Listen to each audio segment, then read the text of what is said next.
Would you like to know the one skill that can affect your cloud architecture career more than any one thing? If so, this video is for you.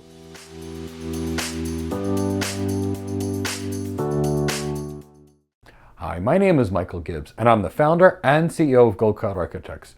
And we're an organization that's dedicated towards building high-performance cloud computing careers.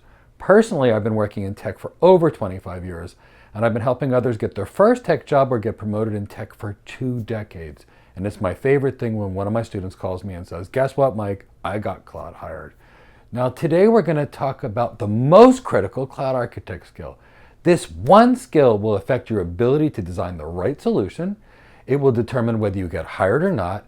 It will affect the quality of your architecture. It can easily add 6 figures to your salary. And pretty much, it'll determine your ability to be successful in your career as a cloud architect.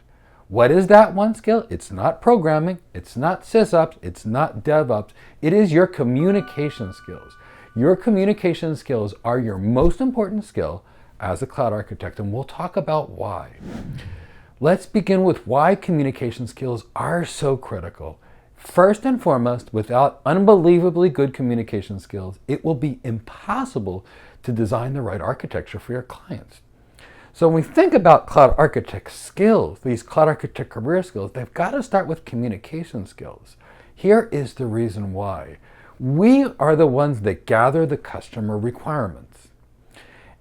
Meaning, we ask the customer about their business, the current state of the business, the future desired state of the business. We ask the customer about their current technology, what's working, what's not working. We ask about their future tech goals. We ask them about things that they like, things that they're afraid of. We need all of this information. If we don't have this information, if we don't know what their tech is like, if we don't know what their business is like, if we don't know what their goals are or their pain points, we can't design an architecture. So our ability to do requirements gathering will determine our architecture. And what determines our ability to get our requirements are communication skills, our ability to ask the right questions, and our ability to listen and actually get the answers. See, it's not like somebody's going to hand us a paper that says, build this. I mean, that's great in an exam. We go to the customer and we ask them about their environment, their goals, their business challenges. And from that, we've got to craft a solution. And we can't do that without knowing what their goals are. They used to say in programming, garbage in and garbage out. Well, in architecture, it's the same thing. The better your requirements are, the better your requirements documentation is, the better you design your solution because you're building exactly what your customer wants. So that's why communication skills are so critical to even get your requirements in the first place. Now let's talk about designing the best architecture. Okay, let's look at architecture and design. Architecture is a team sport. I'm going to say this again. It is a team sport. You can't know half of the tech that's out there. And even if you could, you still could never know it anywhere as well as an expert. For example, in my career, I spent 10,000 hours on just BGP. Just BGP.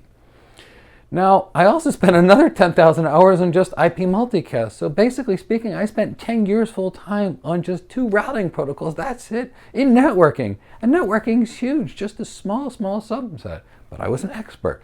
So now imagine this in your architecture. You've got these great requirements. You've got some security. Ask the security architect. You've got a lot of IAM requirements. Ask the IAM architect. And yes, I separated it from security. You've got some big database requirements. Ask the database architect. You've got a network requirements. Ask the cloud network architect. Build it together as a team. And what's going to determine the quality of the information you can get from all these other people? You got it. Your communication skills. You're going to have to ask the right questions to your architecture team. And guess what? When they give you answers, you're going to have to listen to it and maybe translate that into a document that you can present to your customers. So your communication skills will determine the quality of the team that you can build around you. And also their willingness to work for you based upon how you communicate and how emotionally intelligent you are. But the point is just to even do it, just to even be able to get the help, you've got to have good communication skills. Okay, so let's think about it. You needed these communication skills to go to the customer. Now you needed these communication skills to design your architecture with a bigger team. So what's next? You've got this architecture, right? What are you going to do? You're going to document it. You're going to draw a picture and you're going to write up a document. Wait, that's communication skills too. That's a written communication. And then you're going to build a presentation. And you know what you're going to do? You're going to go present that back to the customer. Your architecture, the one that you designed based upon what the customer told you, what your team helped you build, which you then wrote up, which is more communication skills, which is now what you're presenting, communication skills. Now, if the customer loves your design, you're going to convince the customer they need to adopt it. And that means more communication skills on sales, communication skills on a plan to adopt it, etc., etc. It's all based on your communication skills. And if you presented it to the customer and the customer said, I like this and this, but this part could be changed, guess what? Now you're going to go back to your team. You're going to ask your team of experts to help you with the next part of the design. Then you're going to redocument it and you're going to represent it back to the customer. And when the customer says, I love it, you're going to convince the customer they need to purchase it and then adopt it. So as you can see, throughout this entire process, what made us be able to do this is our communication skills. So in your cloud architect career development plan, the tech components are great and they are really important, but don't neglect your communication skills. They are equally as important as your technology skills because they are your tool to being able to get your job done. My name is Michael Gibbs. I'm the founder and CEO of Go Cloud Architects, an organization built to build high-performance cloud computing careers. It's been nice to speak to you today, and I look forward to speaking to you in another video coming very soon. Take care. It was so nice having you join us for this video today.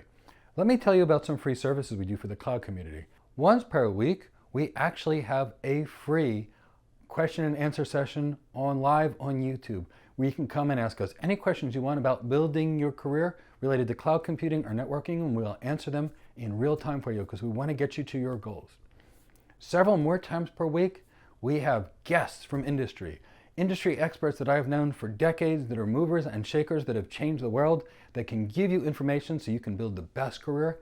I invite them periodically. They are on my show. If there's a chance to do some free training on our channel, we'll do it live because we want you to all to have the best skills for the best career.